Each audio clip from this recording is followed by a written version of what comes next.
Hello everybody and welcome back to my channel. My name's Antony and in today's video we are concluding a whole long series on how to design a fashion collection. Now this is the third video in a 3-part series about how to design a collection. The first one was how to create a mood board and go into the research and how to do all of that and pull it together. The second video was all about how to take all of that information and translate it into a full fashion collection, including colours, designs, sketches and all of that. And this video is fully dedicated on taking all of that information and translating it into a factory spec or a tech pack.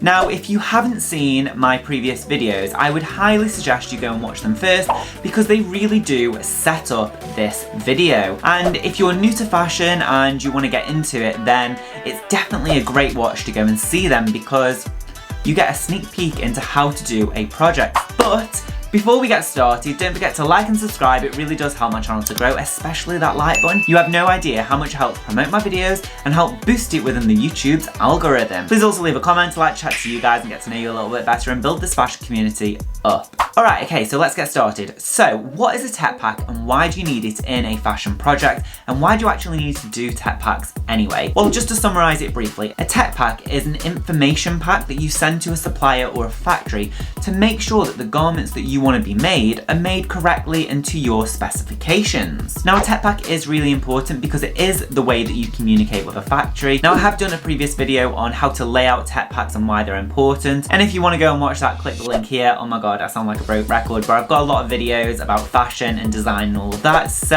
But this one is purely dedicated to what information you need to put in it, how to lay it out and put all the information that you need on the tech pack. Now, why do you need a tech pack in a fashion project? Well, you need to portray to a prospective employer that you can do the job that they are employing you for. So, having a tech pack in a project is essential. I cannot tell you how many people I've interviewed and I have not seen a tech pack in their whole portfolio. It makes no sense because at the end of the day, you're being hired to design and also send these tech packs. So you must have a tech pack in your portfolio and you must also present a tech pack with any presentation or any project that you're going to do in the future. And now I'm actually going to jump on my computer and I'm going to show you how to create these tech packs and what kind of information you need to put on. I can briefly show you what we've done in the past 2 videos to just get you up to speed and then I'll show you how to do the tech packs. Okay, so briefly, this is the mood board that I did. It's called Shibuya Meltdown. It's very inspired by Tokyo and the Tokyo underground culture, bit of architecture, and we go through the fabrications of hardware. I also show some vintage inspiration and key items. Again, if you've not seen that video, go and watch it, it's really good. Then I move on to the range, and this is kind of a selection of garments that I designed based on all of my research. And then I've also laid it out in different ways to show what kind of fabrication that we want to use on it. And again, if you've not seen that video, definitely go and watch that because it's a really good one. So what I'm going to do is I'm just going to paste in a previous design spec sheet that I've done. And this is kind of like a really nice layout that I always use. If you want to go and purchase this layout, I actually sell it on my Etsy shop.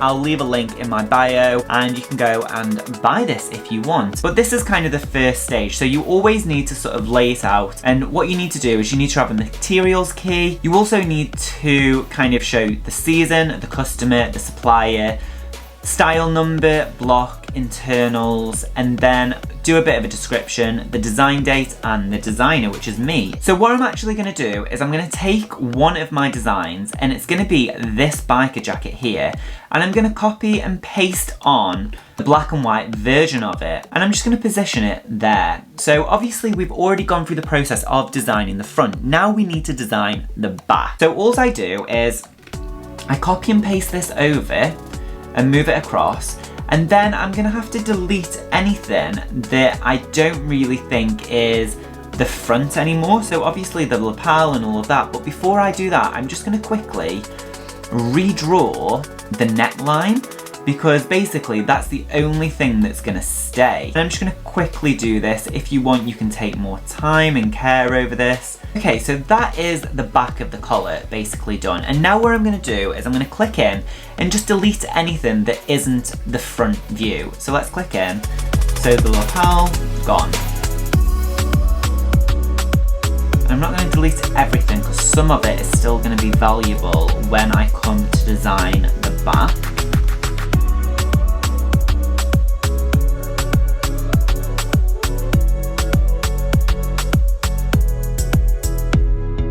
And then I'm just going to add in some extra sort of seam details.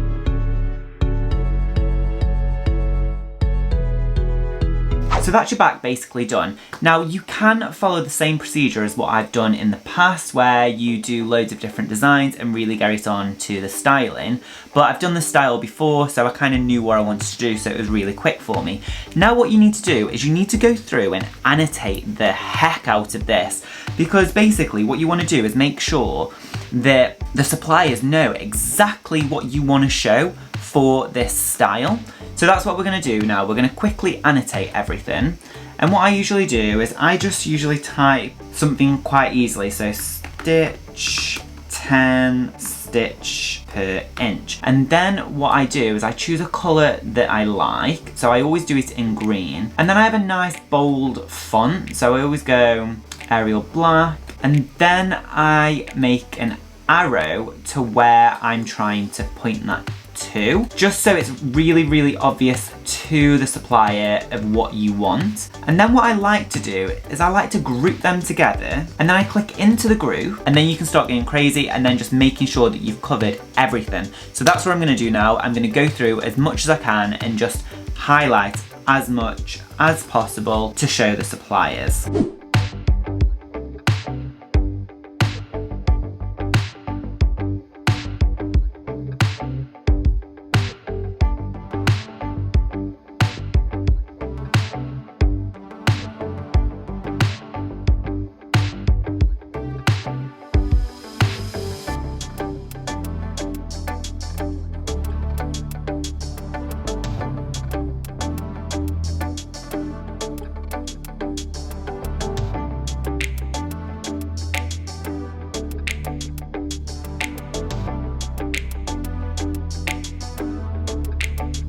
Okay, so that is the first part of the tech pack fully annotated.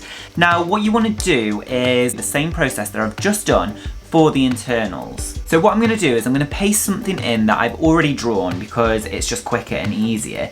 But if you want to draw internals like this, I would say the best thing that you can do is go to your wardrobe, take out a coat that you like, open it up and take a photograph of it on the bed or the ground or anything like that, and draw around the key details for that jacket, and then you should end up with something like this. Now what I'm going to do is I am going to annotate all of this similar how I've done before, and just make sure that I'm pointing out the key details for the internal of this jacket. So I'm going to do that now.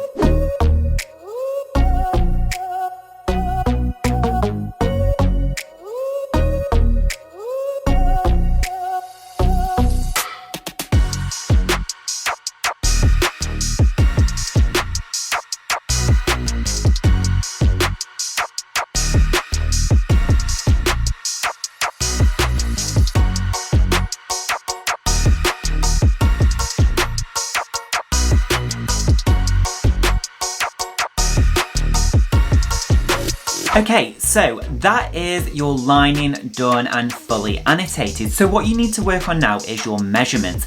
Now measurements are really important when it comes to design. You know, you have to make sure that the garment fits well, and you have to make sure that the proportions of the garment are correct. So what I like to do is I copy and paste the jacket that I drew. This is where I'm going to start to lay out the sort of sizes of the zips, the sizes of the different parts of the garment that I really want to point out. Now, this isn't the block. A block is something completely different. Now, a block is usually done by a garment technician. And a garment technician is there to make sure that it actually fits well. A lot of designers do this, but if you're working in a fast fashion industry or if you're working at high end, usually this is done by a separate person. But if you're a small company, it might be done by the designer.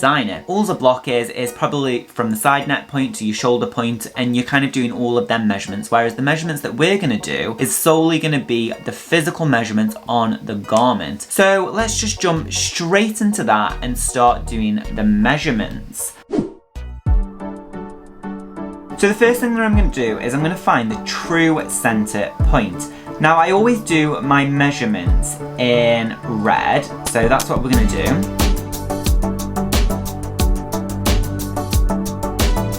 Now I know I'm kind of just filling in these quickly, but what you want to do is measure something that you have done previously or a jacket that you've got at home to make sure that you're getting the right balance. But I've been doing this for so long now that I know the general measurements for a pocket and all of that sort of stuff, and I do have a very similar jacket here that I've already measured.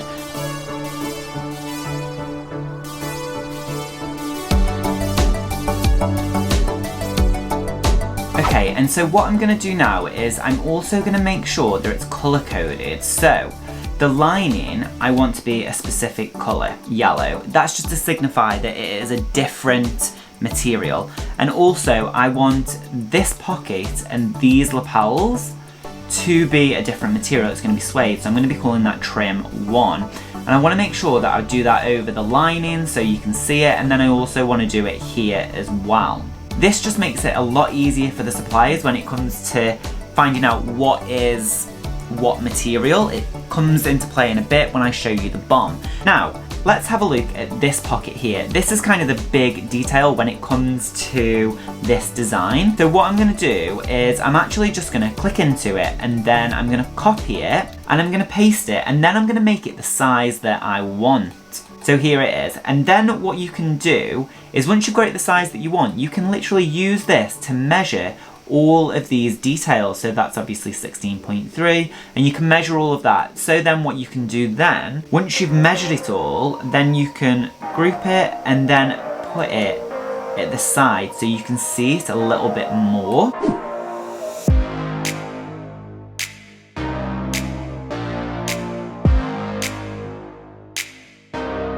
And then I can do the measurements here rather than here because I feel like that'd get too crowded. So let's do that now.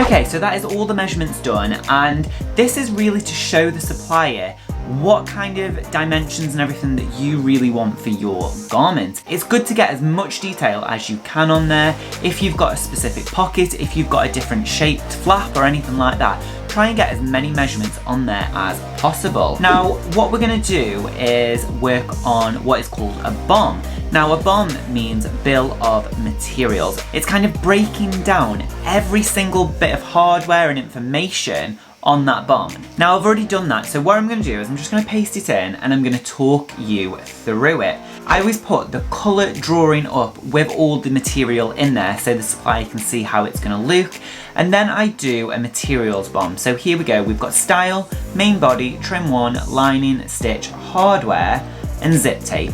Now obviously it depends how complicated your garment is on how much detail you want to put in this, but they're the kind of basic ones that you want to put in. On the BOM page I also put any images that relate back to my design, and I always put a hardware BOM as well. So let's talk through the BOM.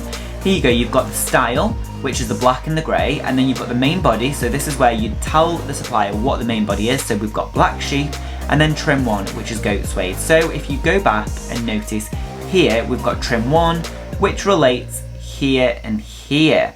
So that actually says that this part and this part is going to be the black goat suede. Then you've got the lining, which are black poly, stitch is black, and then the hardware is going to be antique nickel, and the zip tape is black. And then you do that for every single one of your colours, so the supplier knows exactly what they need to do for each one of the styles. Now you also need to lay out the hardware, and here's where I put the supplier of the hardware name, the location and the quantity. So here I've put TBC because different places that you work would have different suppliers for the hardware. So for example, on this I've just put TBC for the press snaps, but they're going to go on the front, collar, the pockets and the tab, and we'll need 9 of them.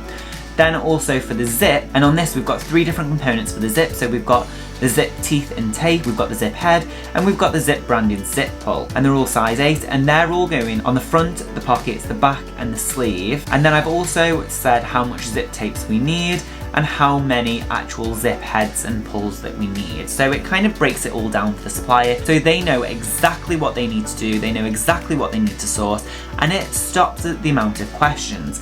Now, if you do a tech pack like this for a project, it kind of shows you in a much better light and it puts you in a good stead for the job because they can see that you can do what they need you to do. And as I said, overall, a tech pack is really important, especially if you're going for a design job, because the company that are going to hire you need to know that you can do this. This is your primary thing when it comes to designing. You need to be able to make tech packs and you need to be able to make them well. But that's it for today's video. I hope you liked it. As I said, if you haven't watched the previous 2 videos, I would strongly recommend you go and watch them because it really does lead up to this video and it really shows you how to research, how to create mood boards and how to translate all that information into designs, and then you can translate it into a tech pack. But for now, that's everything. If you like this video, give it a big thumbs up and don't forget to click that beautiful red subscribe button down below. Please also check out my Etsy shop where you can buy cards and vectors to help support you in your everyday design life, and it really helps support this channel. Otherwise, I'll see you here every Monday and Thursday with a brand new video. Alright, okay, thanks for watching. Alright, bye. Tra tra tra. Bye.